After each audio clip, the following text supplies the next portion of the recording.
guys, medyo malapit na tayo sa ano, sa bahay ulit. Guys, kailangan talaga dito ingat para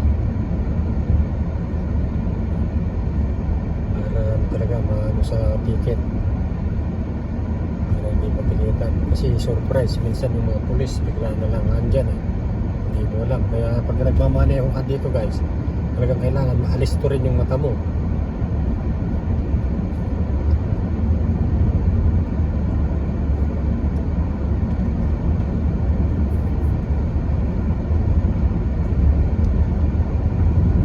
Alis to rin yung mata mo para, kasi minsan andyan lang yung pulis, kahit na konti lang yung sobra ng speed mo, huliin ka.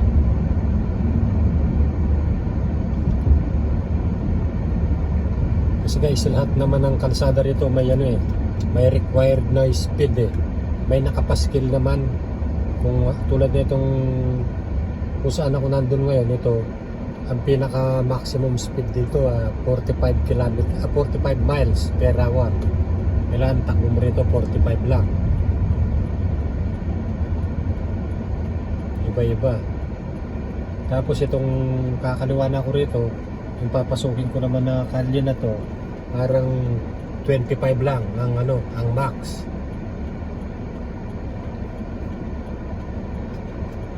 Dito guys, talaga sa Amerika bihira ang makikita ng mga batang nasa kalsada, palakad-lakad ganon. Bihirang-bihira talaga. Di tulad dyan sa Pilipinas na napakadelikado, di ba? Dito bihirang-bihira talaga, nasa bahay lang sila. Andun sila dun sa talagang pasyalan, ganon. Pero dito sa mga residential na ganyan, nasa bahay lang sila. Bihirang-bihira yung ano. May makita ka man, siguro sa bandang hapon, nandun lang sila sa may talagang ano lang nila, dun sa backyard lang nila, dun sa harapan.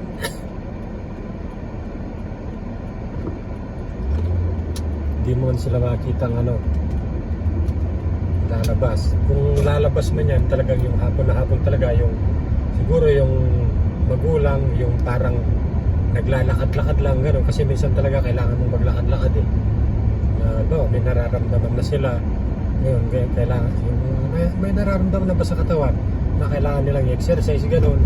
Kasi nga mga tao dito puro sagana sa pagkain, kaya alam naman natin na pagkain ngayon sobrang ano sa katawan, may dalang ano epekto, kaya kailangan merong ano na kailangan nilakad gano'n, kasi makolesterol gano'n, kailangan nilakad yung katawan natin, exercise. Yan. Kaya paghapon na andyan sila, pero may ano naman, naglalakad naman sila sa pathway na ganyan, may lakaran naman sila. Yan dito guys, mga 25 na lang ang ano rito. Talagang pag maliit na yung mga kalye, yung takbo kailangan mabagal na rin.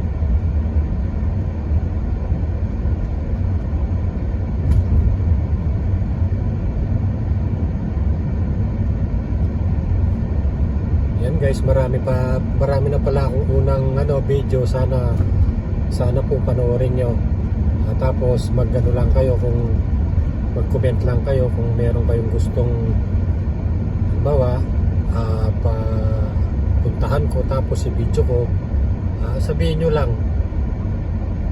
Tulad dyan, may video ako na sa Disneyland ganyan, tapos meron pa ako sa Hollywood, tapos meron ako sa cruise, yung malaking cruise, sumakay.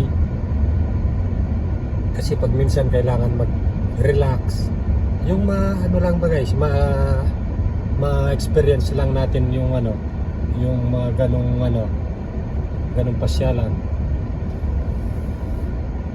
Kasi kapag retired na tayo, siyempre guys, hindi na tayo makakapag nun.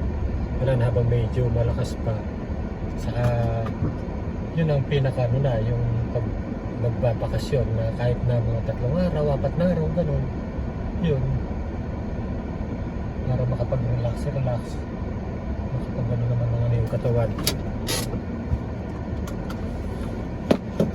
Yan guys, dito na tayo sa bahay.